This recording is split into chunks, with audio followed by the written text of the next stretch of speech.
Depuis la sortie de Dead by Daylight en 2016, les joueurs ont toujours considéré les épreuves comme un simple rituel imposé par l'entité. 4 survivants entrent dans une carte, un tueur les chasse. Des générateurs doivent être réparés, et à la fin, certains meurent tandis que d'autres parviennent à s'échapper.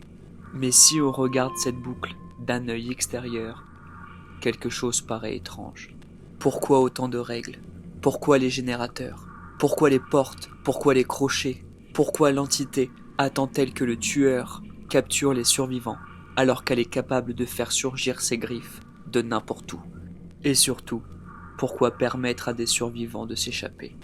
Toutes ces questions mènent à une théorie qui, selon certains fans du lore, serait l'une des théories les plus crédibles de toute l'histoire de Dead by Daylight. Les épreuves n'auraient jamais eu pour objectif de tuer. Leur véritable but est de fournir le maximum d'émotions possible afin de nourrir l'entité. Lorsque l'on découvre le jeu pour la première fois, on croit que l'objectif du tueur est de tuer. C'est logique. Après tout, les survivants meurent. Ils sont sacrifiés. Ils disparaissent dans les griffes de l'entité. Mais si tuer était vraiment le but, pourquoi certaines de nos parties peuvent durer plus de 20 minutes? Pourquoi laisser 4 personnes réparer 5 générateurs? Pourquoi ne pas faire simplement apparaître les griffes de l'entité sous leurs pieds dès le début? Pourquoi ne pas faire disparaître directement les survivants dans le brouillard? Parce que la mort n'est pas la récompense. La mort, c'est simplement la dernière étape. Ce qui intéresse réellement l'entité, c'est tout ce qui va se produire avant qu'il meure. Le lore officiel de Dead by Daylight nous apprend que l'entité se nourrit des émotions que produisent les survivants, mais également ceux des tueurs. Et ce détail change complètement notre vision du jeu. Elle ne consomme pas les corps, elle ne mange pas les âmes au sens traditionnel. Elle se nourrit d'états émotionnels. La peur, le désespoir, la colère, la douleur, la culpabilité, mais surtout l'espoir. Imaginez une batterie. Plus l'émotion est forte, plus la batterie se remplit. Pour l'entité, chaque survivant est une batterie vivante. Son objectif n'est donc pas de la détruire immédiatement, mais de la vider complètement. C'est l'un des aspects les plus fascinants de cette théorie. Qui a décidé qu'il fallait réparer 5 générateurs pour ouvrir les portes?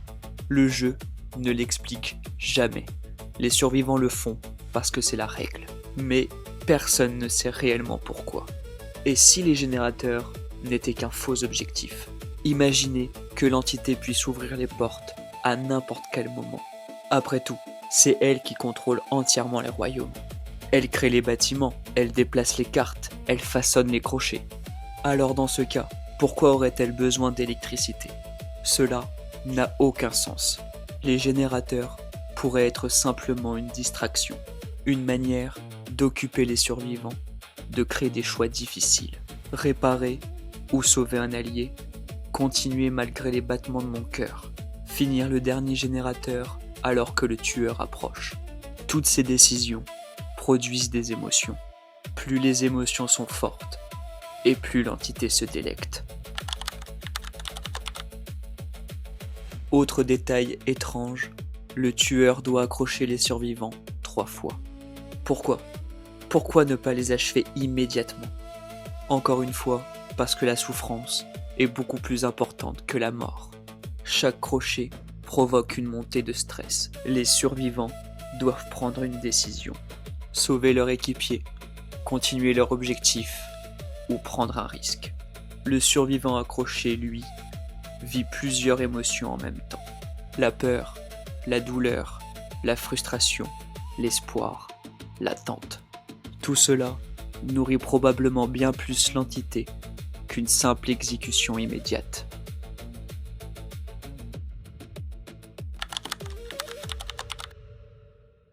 Cette théorie ne concerne pas uniquement les survivants. Le tueur aussi produit des émotions. Il ressent la frustration lorsqu'un survivant s'échappe.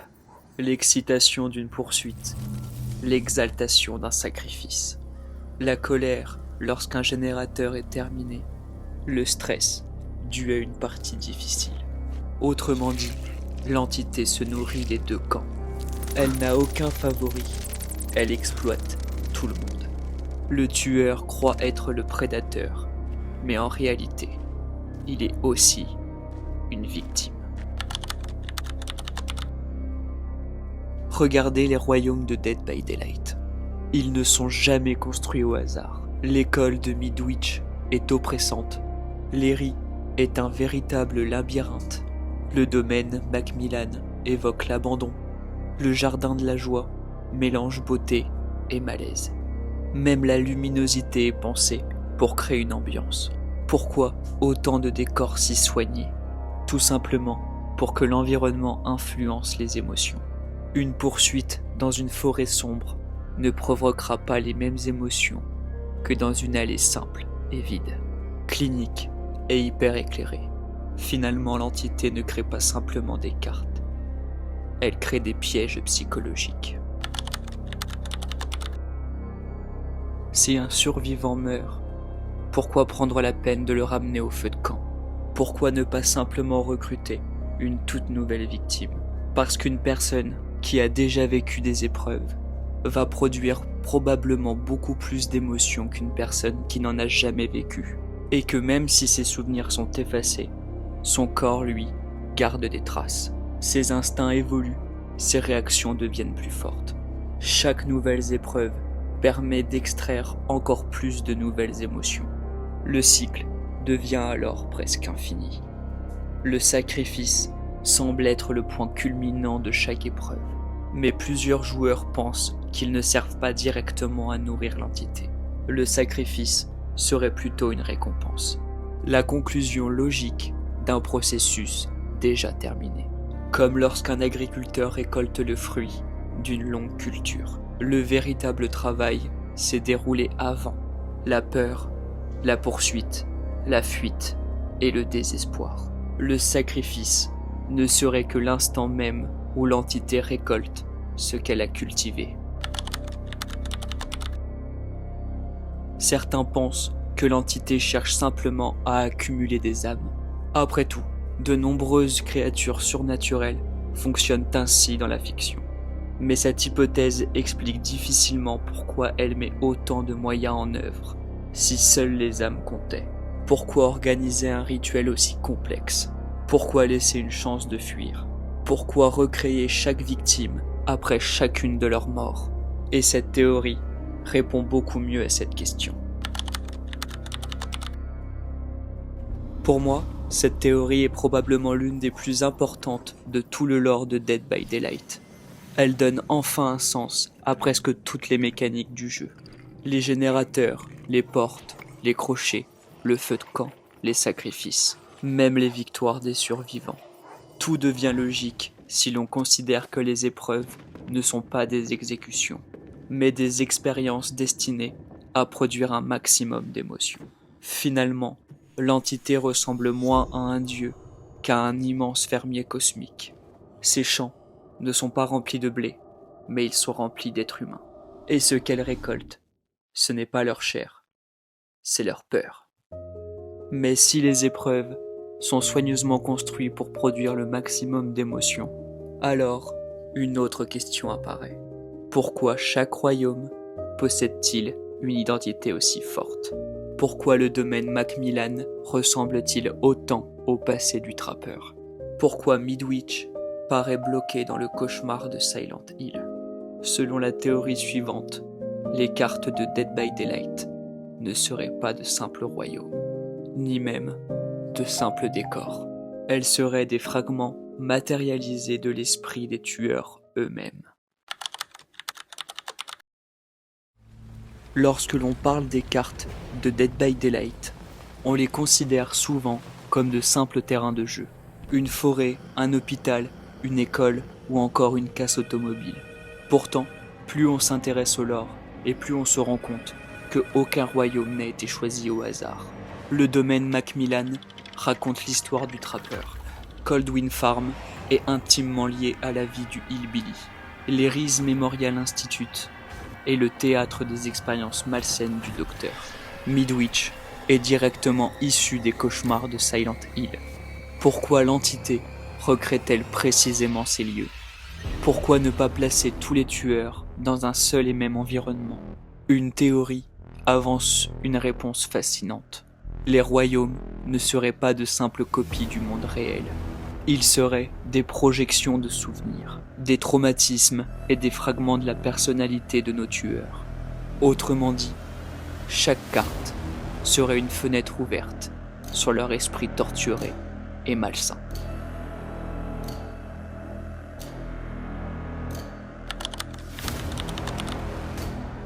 La première chose qui saute aux yeux lorsque l'on compare les royaumes, c'est leur incroyable diversité. Le domaine Macmillan est rempli de mines abandonnées, de structures métalliques et de machines rouillées. Goldwyn Farm semble figé dans une campagne oubliée, où les champs de maïs cachent les pires horreurs.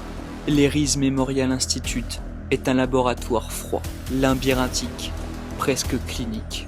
Ormond respire l'isolement. Garden of Joy mélange le rêve et le cauchemar. Chaque royaume possède une identité propre, mais surtout, chaque royaume raconte une histoire. Et cette histoire est presque toujours liée au tueur qui y est associé. Cela paraît trop précis pour être une simple coïncidence. On va commencer par le premier royaume du jeu, le domaine Macmillan. À première vue, ce n'est qu'un vaste complexe industriel abandonné. Mais lorsqu'on connaît l'histoire du trappeur, chaque détail prend une nouvelle signification. Les mines, les hauts fourneaux, les bâtiments en ruine, les machines rouillées, tout rappelle l'empire construit par Archie Macmillan. Un homme obsédé par la richesse, prêt à sacrifier ses propres ouvriers, prêt à tuer pour conserver son pouvoir. Evan Macmillan a grandi dans cet environnement. Il y a appris la violence, la peur, la colère, l'autorité. Le domaine Macmillan n'est donc pas simplement un lieu, c'est le symbole de toute son enfance. Chaque pierre lui rappelle son père, chaque bâtiment lui rappelle ce qu'il est devenu. L'entité n'a donc pas simplement recréé une mine, elle a refaçonné entièrement son traumatisme.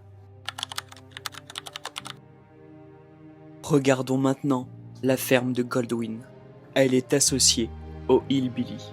Max Thompson Jr. y a grandi, enfermé par ses propres parents. Coupé du monde, considéré comme un monstre à cause de ses malformations. Pendant des années, il observe les champs depuis sa prison, sans jamais pouvoir vivre comme les autres. Lorsque l'on traverse Goldwyn Farm, on ressent cette sensation d'isolement. Les champs paraissent immenses, alors qu'il est pourtant impossible de s'y sentir libre. Le maïs bloque la vue, on se perd facilement, on a toujours l'impression d'être observé. Cette sensation convient parfaitement à ce que Max a connu toute sa vie. Le royaume ne représente pas un lieu, il représente un état d'esprit. Le royaume du docteur est probablement l'un des meilleurs exemples. Avant son arrivée dans le brouillard, Herman Carter menait des expériences interdites sur le cerveau humain. Son obsession était simple, comprendre le cerveau, briser l'esprit, pousser les victimes jusqu'à la folie. Lorsque l'entité recrée les riz, le bâtiment devient un véritable labyrinthe. Les couloirs deviennent interminables. Les pièces se ressemblent presque toutes. On perd rapidement son orientation. Même après des centaines d'heures de jeu, certains d'entre nous continueront de s'y perdre. Cette sensation est peut-être volontaire. Les riz ne représentent pas uniquement un hôpital. Il reproduit le chaos mental recherché par Herman Carter. Cette théorie ne concerne pas uniquement les personnages originaux. Prenons Midwich Elementary School. Les fans de Silent Hill savent que cette école est bien plus qu'un simple établissement. Elle est le reflet des traumatismes de ses personnages. Lorsqu'elle apparaît dans Dead by Daylight, l'entité ne choisit pas un décor au hasard. Elle apporte avec elle un lieu chargé de souffrance. Même logique pour Raccoon City. Chaque environnement conserve son identité émotionnelle, comme si l'entité recherchait des lieux capables de créer et de générer des émotions particulièrement intenses. Un détail souvent oublié concerne les éléments qui composent le décor. Des jouets abandonnés, des fauteuils renversés, des chaînes, des cellules, des photos, des outils. Tous ces éléments semblent raconter une histoire qui s'est déjà déroulée. Ils donnent l'impression que les royaumes continuent de vivre. Ils ne ressemblent pas à de simples cartes créées pour le gameplay. Ils ressemblent à des souvenirs figés dans le temps, comme si l'entité avait capturé un instant précis de la vie du tueur, puis l'avait transformé en prison éternelle. Si cette théorie est vraie, alors chaque épreuve devient encore plus tragique. Les survivants ne courent pas simplement dans une forêt, ils traversent les pires souvenirs du tueur. Chaque mur, chaque bâtiment, chaque arbre, chaque machine, tout rappelle au tueur tout ce qu'il a pu perdre. L'entité utilise le décor pour maintenir ses émotions. Elle ne nourrit pas uniquement la peur des survivants. Elle entretient également les traumatismes du tueur. Certains royaumes possèdent plusieurs variantes. Le domaine Macmillan, par exemple, possède plusieurs cartes. Pourquoi ? Une explication plausible est que les souvenirs ne sont jamais parfaits. Ils sont fragmentés, ils changent, ils évoluent. L'entité pourrait donc reconstruire plusieurs versions d'un même souvenir. Chaque partie représenterait un fragment de la mémoire du tueur, comme lorsqu'un être humain se rappelle d'un événement sans jamais réussir à le voir de la même manière. On peut aussi noter que les cartes évoluent au fil des années, un autre élément intriguant. Behavior modifie régulièrement certaines cartes. Dans le gameplay, ces changements servent surtout à améliorer l'équilibrage. Mais d'un point de vue du lore, on peut imaginer une autre explication. Les royaumes continueraient d'évoluer avec les émotions du tueur. Plus ceux-ci passent du temps dans le brouillard, plus leurs souvenirs se déforment. Le royaume changerait alors lui aussi, comme un cauchemar qui commencerait à devenir méconnaissable. Évidemment, certains royaumes ne semblent pas être liés à leur tueur. Les cartes de la forêt rouge ou de la place de Greenville ne semblent pas vraiment raconter une histoire liée au tueur arrivé dans ce chapitre. On pourrait donc penser que l'entité choisit des lieux parfaits pour les épreuves. Cependant, même ces environnements partagent des liens avec le tueur. Et surtout, les archives suggèrent que l'entité façonne ses royaumes à l'aide de ce qu'elle prélève chez ses victimes. En réalité, elle ne crée pas à partir de rien, elle transforme. Parmi toutes les théories sur le lore de Dead by Daylight, celle-ci est probablement l'une des plus poétiques. Elle donne une toute nouvelle dimension aux cartes. La prochaine fois que vous traverserez le domaine Macmillan, vous ne verrez probablement plus juste une vieille mine. Vous verrez l'enfance détruite du trappeur. Lorsque vous marcherez dans Coldwind Farm, vous traverserez peut-être la prison à ciel ouvert du Hillbilly. Et lorsque vous vous perdrez dans les ris, vous serez littéralement en train d'explorer l'esprit brisé du docteur. Cela rend chaque épreuve beaucoup plus dramatique. Les survivants ne fuient pas simplement un tueur, ils courent à travers les blessures les plus profondes de son passé. Et c'est peut-être cela, le véritable génie de l'entité. Transformer les pires souvenirs de ses victimes en terrain de chasse éternel.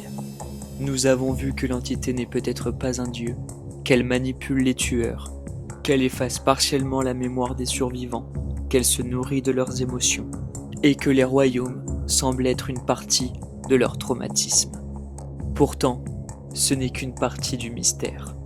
Chaque année, l'entité subit une mutation. Des fleurs suintantes d'un liquide orange poussent de part et d'autre de ces royaumes, altérant réalité, pouvoir, image, corps. Essayons maintenant de comprendre l'origine même des Skin Blighted. Chaque année, à l'approche d'Halloween, Dead by Daylight célèbre l'événement avec un chapitre très particulier. Les événements Halloween Blight. Pour beaucoup de joueurs, il ne s'agit que de spectaculaires skins orange et noir. Des tueurs envahis par une étrange substance, avec des excroissances, des yeux lumineux et des mutations impressionnantes. Mais si l'on regarde le lore, on se rend compte très vite qu'il ne s'agit pas de simples skins. Les Blighted racontent une histoire, celle d'une substance mystérieuse, capable de modifier aussi bien les survivants que les tueurs. Une substance si puissante qu'elle semble intéresser l'entité elle-même. Et c'est là qu'apparaît une théorie extrêmement populaire.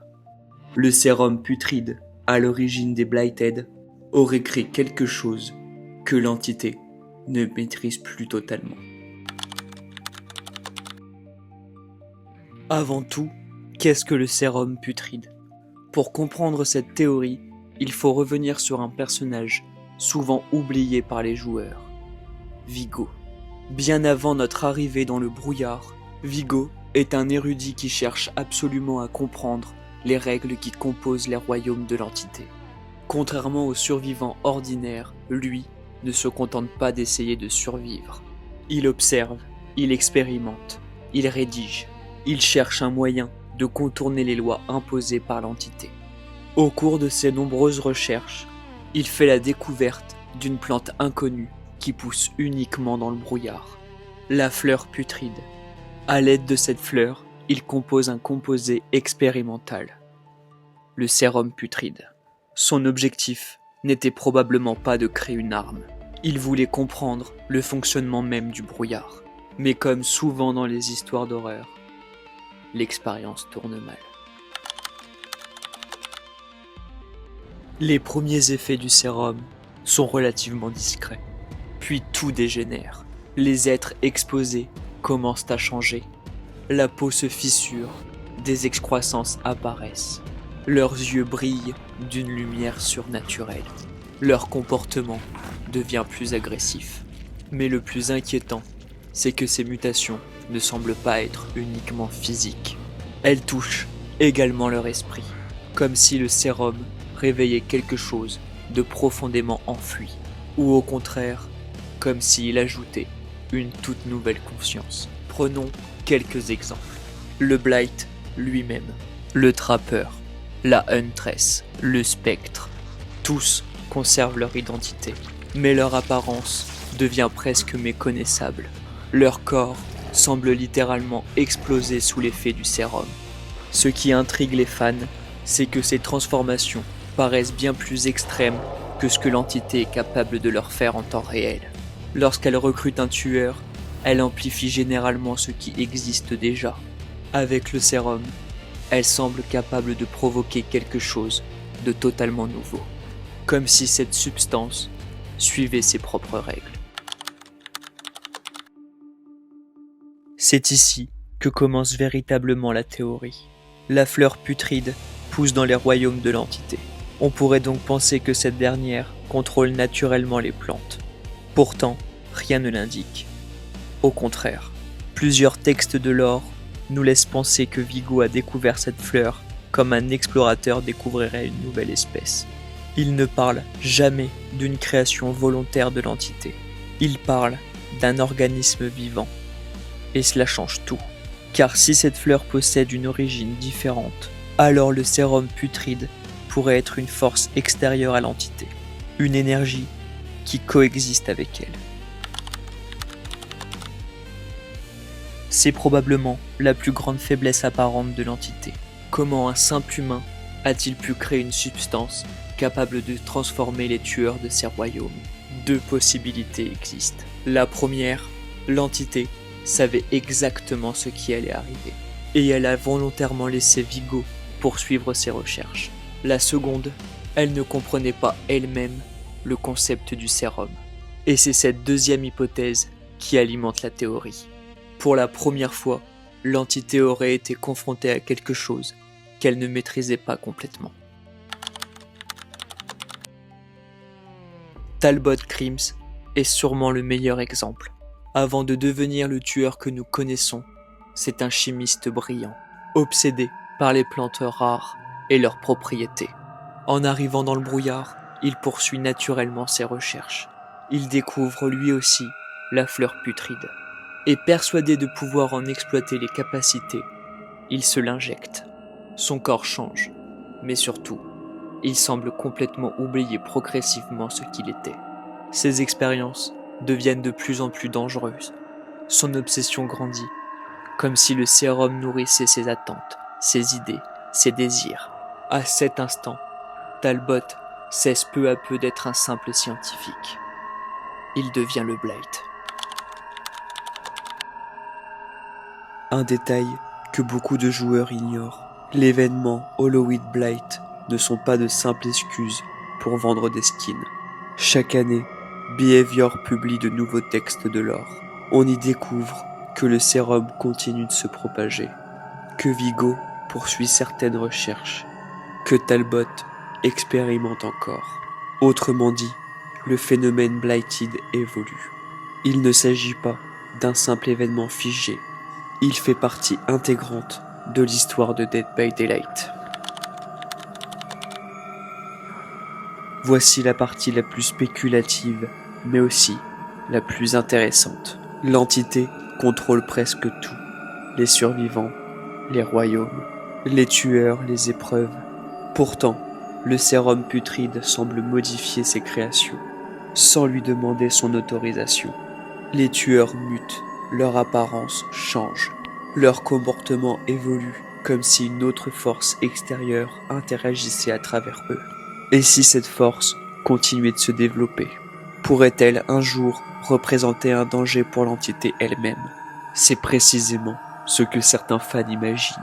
Le sérum serait une anomalie, une faille biologique dans un univers pourtant parfaitement contrôlé.